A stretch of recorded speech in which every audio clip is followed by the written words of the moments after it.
Mesdames et messieurs les élus, mesdames et messieurs les représentants des administrations, cher Jean-Benoît, cher Maïlig, mesdames et messieurs les présidents et représentants des fédérations, très chers confrères et amis, je suis particulièrement heureux de vous retrouver et je vous souhaite la bienvenue à Mandelieu pour le 24e congrès du CINERPA.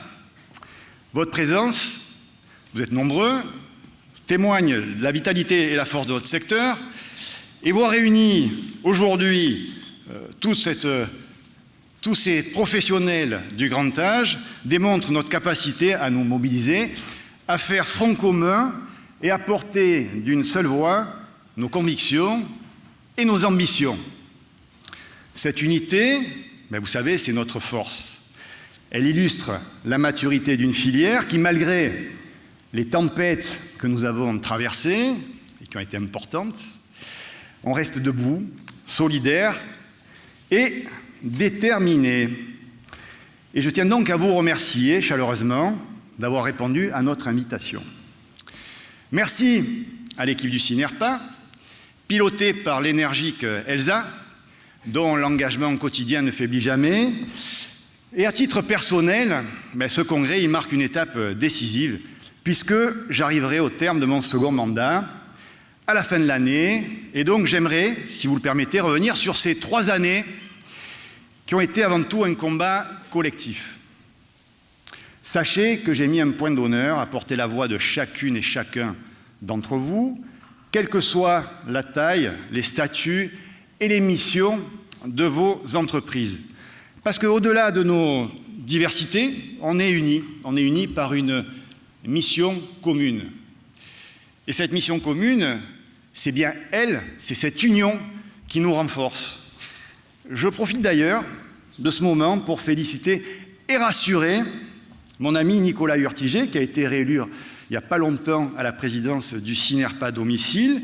Je tiens également à avoir un mot particulier pour Thierry Dubois, le président du Thermalisme, et son équipe d'ailleurs. Face aux menaces que la rigueur budgétaire fait peser sur vos 2 activités, mes amis, je peux vous redire l'engagement plein et entier du CINERPA. Au cours de ces 3 années passées au service de notre confédération, je n'ai cessé de multiplier les rencontres au plus haut niveau de l'État, au Parlement, dans les territoires, pour faire entendre nos difficultés, défendre nos propositions et obtenir des mesures concrètes.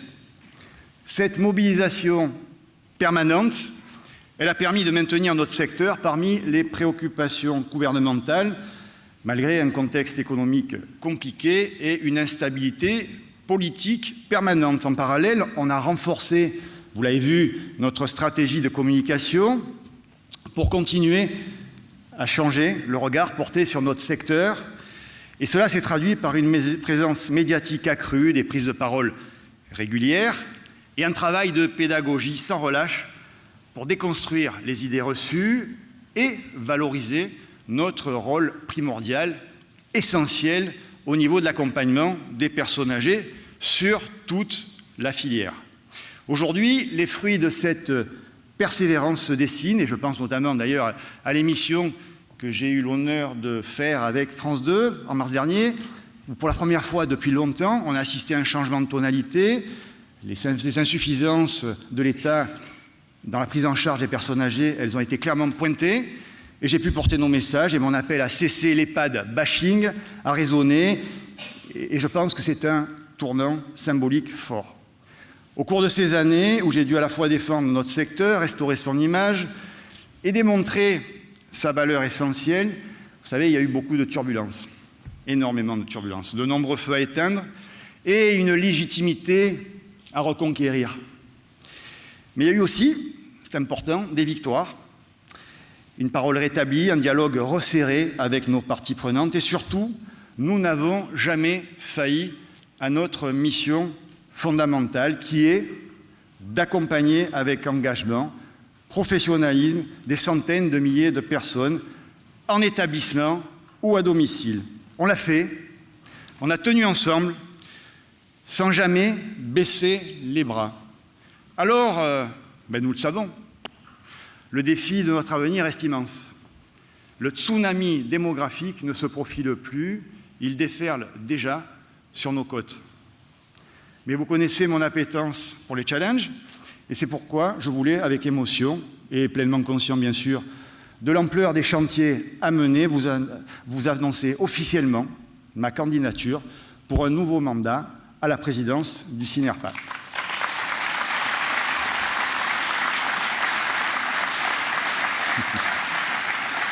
Merci.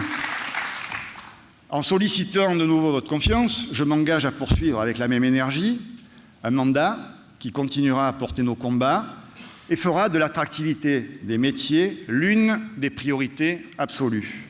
En briguant ce nouveau mandat, j'ai bien sûr une immense reconnaissance pour mes prédécesseurs. Yves Journel, notre président fondateur, ainsi que Jean-Alain Marguerite, qui ont construit progressivement notre confédération avec tempérance, justesse et en étant des visionnaires. Les années à venir seront plus déterminantes que jamais. Bien sûr, il va falloir que nous continuions à nous battre pour obtenir des financements en adéquation avec les réalités de terrain.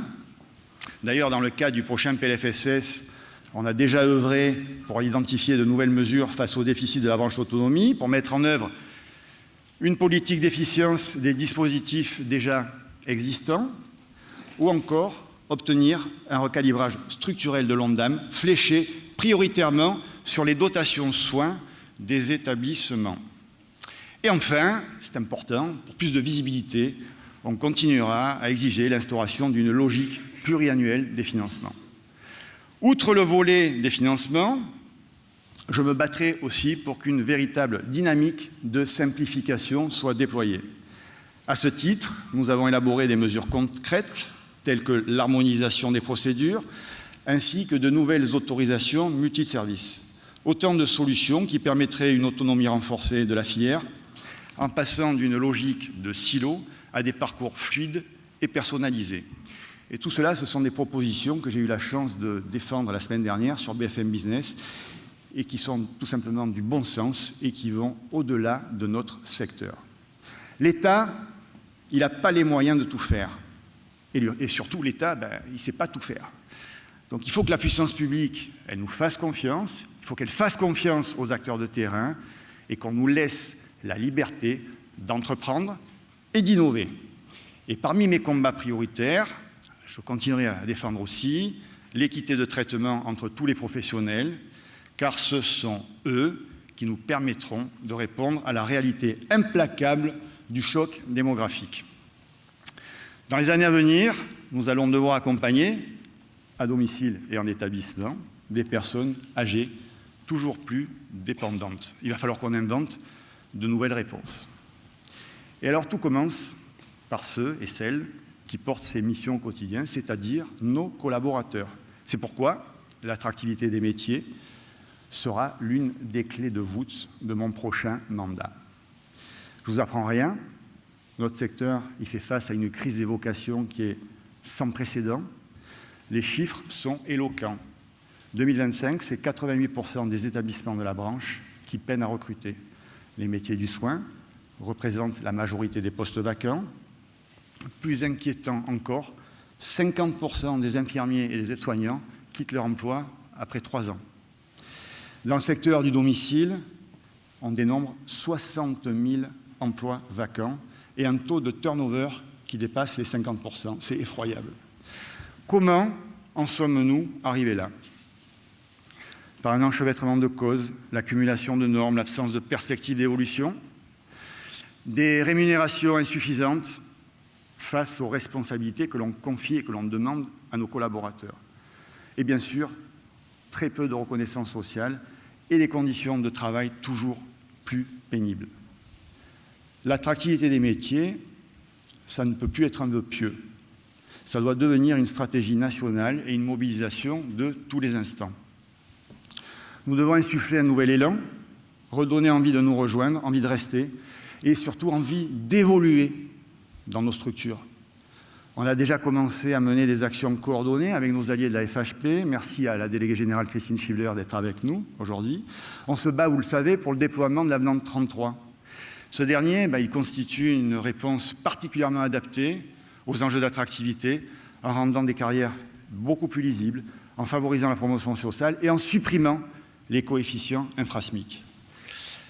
Je tiens à cette occasion à remercier également Nicolas Mérigot, qui est le président de la commission sociale de branche.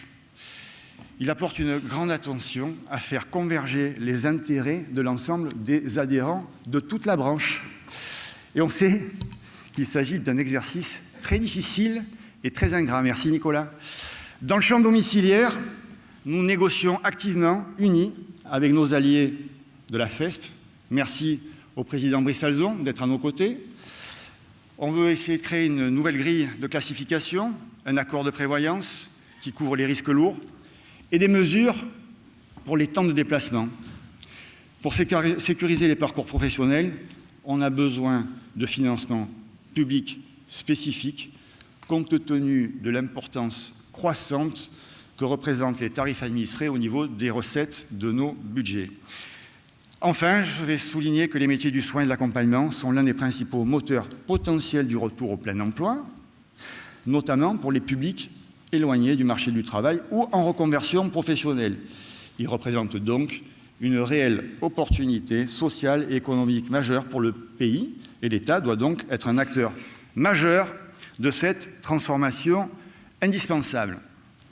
Et c'est en raison de l'importance de ces enjeux que nous avons donc décidé de consacrer ce congrès à l'emploi et à l'attractivité des métiers. Ce matin, on abordera ensemble les problématiques d'attractivité avec le point de vue des représentants des fédérations, tout secteur. Puis on explorera les leviers pour susciter l'envie de rejoindre nos métiers. Les tables rondes porteront ensuite sur l'accompagnement des professionnels, la qualité de vie au travail, le rôle des territoires dans la promotion des dynamiques locales, pour l'emploi. Nos ateliers permettront d'approfondir 3 axes concrets, les bonnes pratiques, la construction de parcours de carrière réussis, l'innovation technologique au service des collaborateurs. Nous écouterons des professionnels de terrain, des élus, des acteurs de l'emploi, des sociologues, des représentants bien sûr de l'administration centrale, et ensemble, nous tenterons de dessiner une stratégie ambitieuse pour porter le grand âge sur le sommet de la pile. Vous avez compris, le nouveau mandat que je sollicite auprès de vous sera celui de l'attractivité retrouvée, de la simplification administrative et de l'unité renforcée. Un mandat pour bâtir l'avenir, pour convaincre les décideurs et pour susciter des vocations durables. Une fois encore, je veux très solennellement rendre hommage aux professionnels de la filière. Ils incarnent bien souvent dans l'ombre nos valeurs les plus nobles, le soin, l'accompagnement, la bienveillance et le respect de l'autre. Chacun apporte sa pierre à l'édifice du bien-être de nos concitoyens âgés. Leur investissement quotidien, leur professionnalisme, leur humanité méritent notre reconnaissance la plus profonde. Mais ces métiers, ils ne peuvent plus reposer uniquement sur la vocation et l'engagement. On doit leur offrir un cadre valorisant, une reconnaissance forte, une ambition collective. Et c'est tout l'objet des échanges qui auront lieu aujourd'hui. Je vous remercie pour votre attention et je déclare donc officiellement ouvert le 24e congrès des acteurs privés du grand âge. Merci.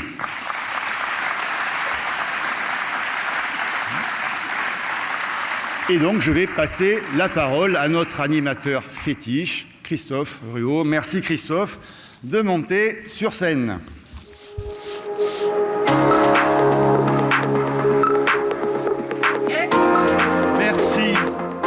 Merci Jean-Christophe. Bonjour à toutes et à tous. Très heureux de vous retrouver pour ce 24e congrès. Une journée, comme vous l'a dit Jean-Christophe, placée sous le signe de celles et ceux qui font vivre vos établissements et vos services d'aide à domicile au quotidien. Pour nourrir votre réflexion, outre les tables rondes dont Jean-Christophe vous a parlé, vous découvrirez aussi les résultats du sondage IFOP sur les métiers du grand âge, un outil précieux sur la perception et les attentes autour de vos professions. Une journée également, comme il se doit, pour échanger avec celles et ceux qui font progresser le secteur. Rendez-vous donc dans le village partenaire.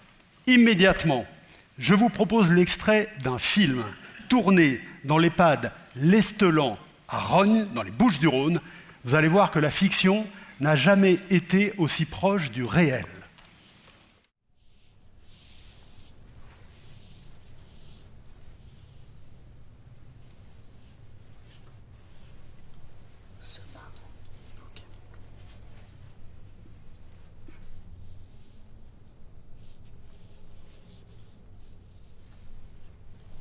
Allez, tiens, on met un peu de gel douche et on va passer au corps. C'est parti, Madame Speziani. On entre dans l'intimité de la personne quand on fait la toilette. C'est le temps de la confidence. C'est le moment où on peut créer le lien de confiance avec eux. On a beau mettre une barrière professionnelle, on n'y arrive pas. On est presque 24 heures sur 24 ensemble. Au bout d'un moment, on tisse des liens. Quand t'es à 3 cm de la personne, on appelle ça être proximi. Et surtout, ils doivent se sentir uniques et pas comme un numéro de chambre. Tu vois. Ouais, mais ça doit être compliqué pour eux de se voir comme ça, de plus être autonomes. Ici, c'est leur dernière maison. Et nous, en tant qu'aides-soignants, on est là pour leur donner un dernier coup de main. Et on doit réussir à rester soudés. Il y a une expression qui dit mon pied, ton pied. On n'est pas là pour l'argent. Si tu fais pas ce métier par vocation, tu deviens maltraitant et en France, on n'a pas le droit de souffrir, c'est la loi. Je pourrais t'écouter pendant des heures. Cam, elle connaît la vie de tous les papis et mamies. René, c'était son préféré. Il a une allure, un charisme, des yeux rieurs. C'était une âme d'enfant éternel. Il a laissé un grand vide à tous ceux qui l'ont connu. T'en parles comme s'il était encore en vie. Vous connaissez la phrase « La vieillesse, c'est ce qui arrive aux gens qui deviennent vieux » Simone de Beauvoir. Monsieur Voilà une citation pour commencer. Simone de Beauvoir.